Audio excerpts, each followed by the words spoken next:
এরপর একদিন আরিয়ান তার দাদির জন্মদিনের পার্টিতে নিতুকে তার বাসার সবার সাথে পরিচয় করাতে নিয়ে আসে। তো সবার সাথে পরিচয় হওয়ার এক পর্যায়ে আরিয়ান তার বাবার ব্যবসায়িক বন্ধুর ছেলে প্রিন্সের সাথে নিতুর পরিচয় করিয়ে দেয়। প্রিন্স নিতুকে হাক করার জন্য এগিয়ে আসলে নিতু সেখান থেকে কিছুটা পিছিয়ে যায়। আর প্রিন্স তখন নিতুকে তাচ্ছিল্য করতে শুরু করে এবং অপমান করে বলে, কি একটা গাইয়া খ্যাতমার্কা মেয়ের সাথে তুমি রিলেশন করছো, আমি মুইত্তা দিলেও এমন 4-5টা মাইয়া ভাইসা যাইব।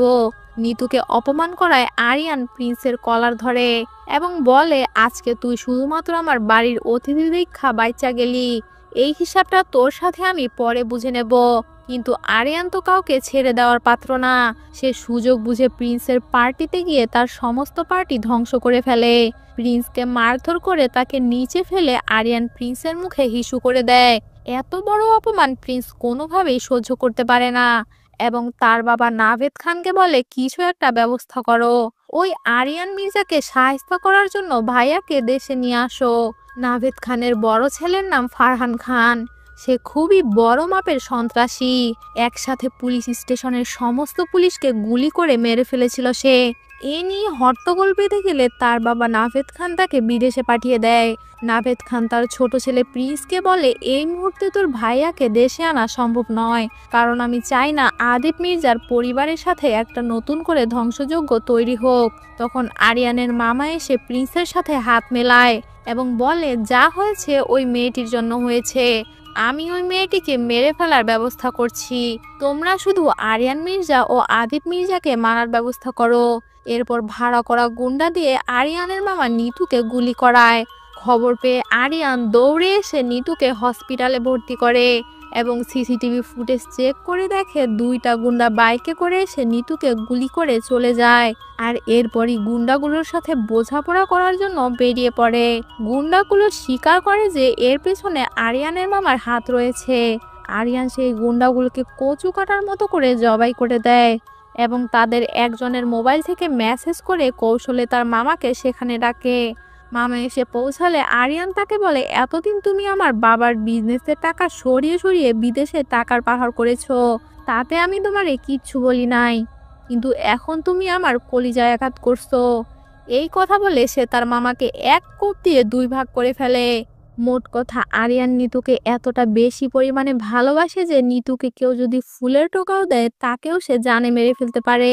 এরপর আদিপ মির্জা জানতে পারে যে নিতু নামের একটা মেয়ের জন্য আরিয়ান তার মামাকে খুন করেছে। আরিয়ান বলে, মামা আমার কলিজায় হাত দিছে, যার কারণে আমি এইটা করতে বাধ্য হয়েছি। তখন আদিপ মির্জা বলে, ঠিক আছে, কালকে ওই মেয়েটাকে তুমি আমার সাথে দেখা করাতে নিয়ে আসো। পরদিন আরিয়ান খুব খুশি মনে নিতুকে তার বাড়ির সবার সাথে দেখা করাতে নিয়ে আসে। ঠিক এখানেই আসতে চলেছে এই গল্পের সবচেয়ে বড় টুইস্ট, যেটা এই গল্পের মোড়কে একদম বদলে দেবে। নিতু আরিয়ানের বাবাকে দেখে বলে ওঠে, আজ সান অফ বিচ, সহজ বাংলায় পতিতার সন্তান বলে গালি দিয়েছে। নিতু আদিপ মির্জাকে গালি দেয় এবং তার সামনে সিগারেট ধরায়। আরিয়ান তখন নিতুকে সামলানোর চেষ্টা করে এবং বলে, নিতু এটা আমার বাবা। নিতু বলে, হ্যাঁ আমারও বাবা ছিল, কিন্তু আজ নেই, শুধুমাত্র আদিপ মির্জার কারণে আমার পুরো পরিবারটা ধ্বংস হয়ে গেছে। তখন ফ্ল্যাশব্যাকের ঘটনা দেখানো হয়। আদিপ মির্জা ও তার আরও কয়েকজন পলিটিক্যাল বন্ধুরা মিলে প্ল্যান করে প্রধানমন্ত্রী সভায় বোম ব্লাস্ট করে এবং তারা এই বোম ব্লাস্টের আসামি হিসেবে ফাঁসিয়ে দেয় একজন সাধারণ মানুষ, নিতুর বাবাকে। নিতু আর তার বোনের চোখের সামনে তার বাবাকে পুলিশ ধরে নিয়ে যায়। কোনো উপায় খুঁজে না পেয়ে নিতুরা 2 বোন গিয়ে তার চাচার কাছে সাহায্য চায়। তার চাচা জানায়, শুধুমাত্র আদিপ মির্জাই পারবে তোমাদের বাবাকে বাঁচাতে। আর কোনো পথ খোলা না পেয়ে নিতুর বোন যায় আদিপ মির্জার কাছে তার বাবার প্রাণ ভিক্ষা চাওয়ার জন্য। তখন আদিপ মির্জা ড্রাঙ্ক অবস্থায় ছিল এবং নিতুর বোনকে দেখে তার খারাপ লালসার জন্ম নেয়। তখন সে নিতুর বোনকে রেপ করে এবং বাবাকে ছেড়ে দেবে বলে আশ্বস্ত করেও তাকে জেলখানা থেকে মুক্তি দেয় না। এদিকে এই রেপ হওয়ার যন্ত্রণা সহ্য করতে না পেরে একটি চিঠি লিখে নিতুর বোন আত্মহত্যা করে। আর অপরদিকে নিতুর বাবার ফাঁসি হয়ে যায়। তখন নিতু আরিয়ানকে বলে, তুমি হচ্ছ তোমার বাবা আদিপ মির্জার দুর্বলতা, আর তোমার দুর্বলতা হচ্ছে আমি। আমি তোমাকে কষ্ট দেব, আর তোমার কষ্টে তোমার বাবা কষ্ট পাবে। এতে আমার বাবা আর বোনের আত্মা শান্তি পাবে। আমি তোমাকে কখনোই ভালোবাসিনি। It's just a revenge. Aryan নিতুকে বারবার বোঝানোর চেষ্টা করে যে আমি তোমাকে ছাড়া বাঁচতে পারবো না। নিতু তখন বলে, হ্যাঁ, আমি তো এটাই চাই, তোমার আর তোমার বাবার ধ্বংস। এরপর আরিয়ান তার বাবাকে টানতে টানতে নিতুর কাছে নিয়ে আসে সরি বলানোর জন্য। তখন আদিব মির্জা আর কোনো উপায় খুঁজে না পেয়ে ছেলের ভয়ে নিতুর কাছে সরি বলে এবং বলে, সেদিন আমি ড্রাঙ্ক অবস্থায় ছিলাম, যার কারণে আমার কোনো হিতাহিত জ্ঞান ছিল না। আর এরপরে আমার পার্টনারদেরকে নিতুর বাবাকে বাঁচানোর কথা বললে তারা কেউই রাজি হয় না, কারণ না হলে তারা নিজেরাই ফেঁসে যেত। আরিয়ান তখন বলে, ওরা সবাই এখন থেকে আমার কথা শুনবে।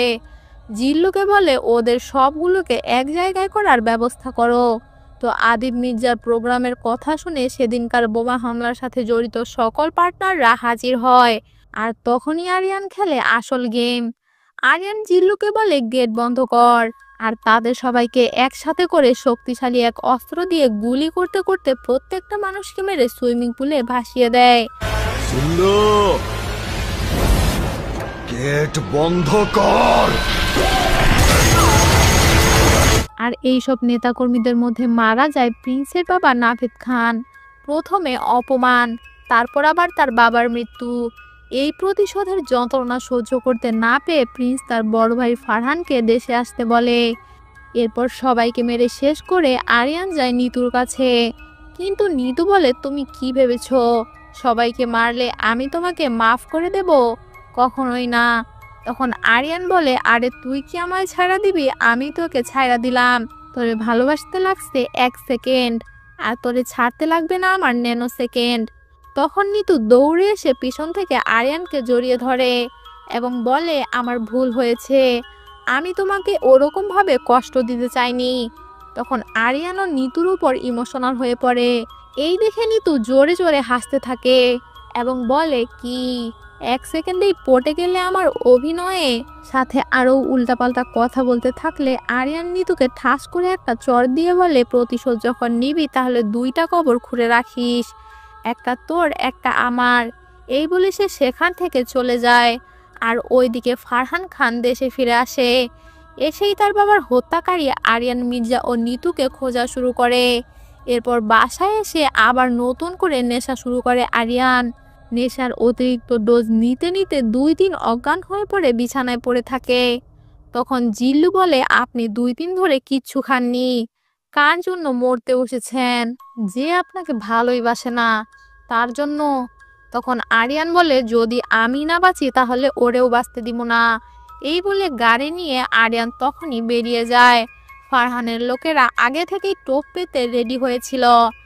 আরিয়ান বাসা থেকে বেরোনোর সাথে সাথে একটা বড় ট্রাক দিয়ে আরিয়ানের গাড়িকে ধাক্কা দিয়ে আরিয়ানকে খুব ভয়ঙ্করভাবে আহত করে ফেলে।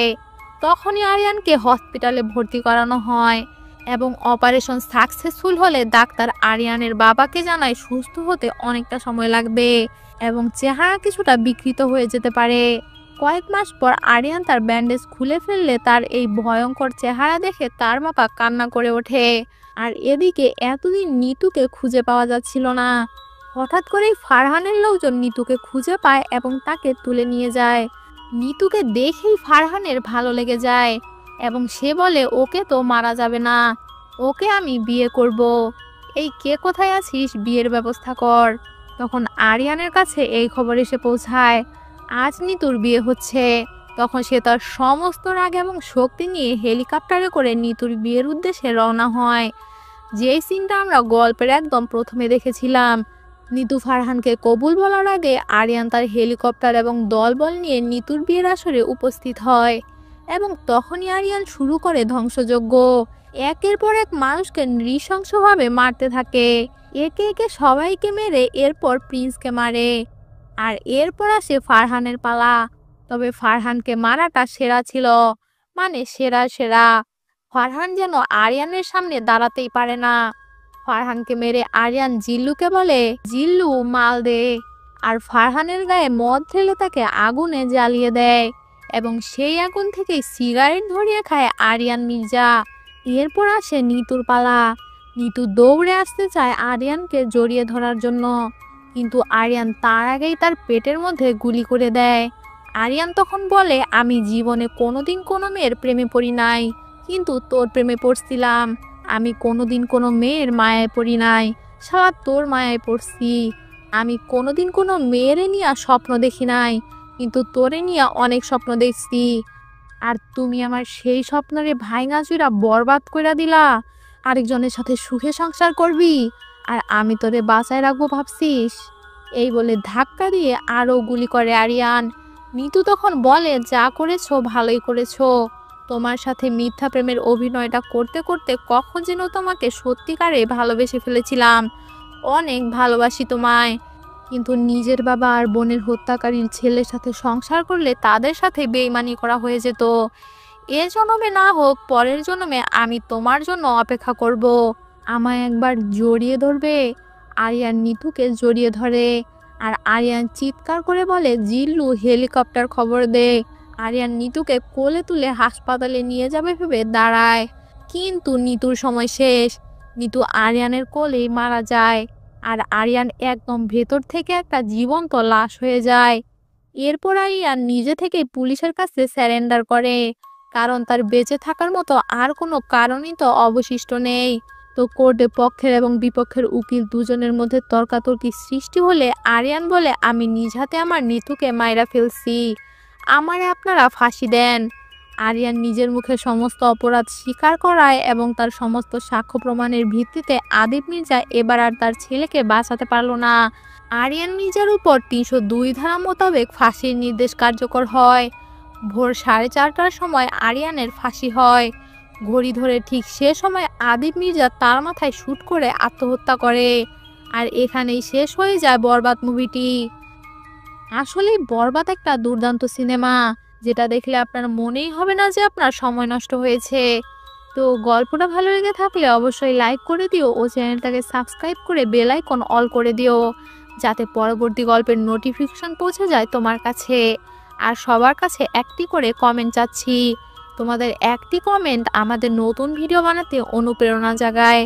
আর ফেসবুক থেকে দেখে থাকলে ফলো করে দিও। গল্পটা শোনার জন্য থ্যাংক ইউ সো মাচ।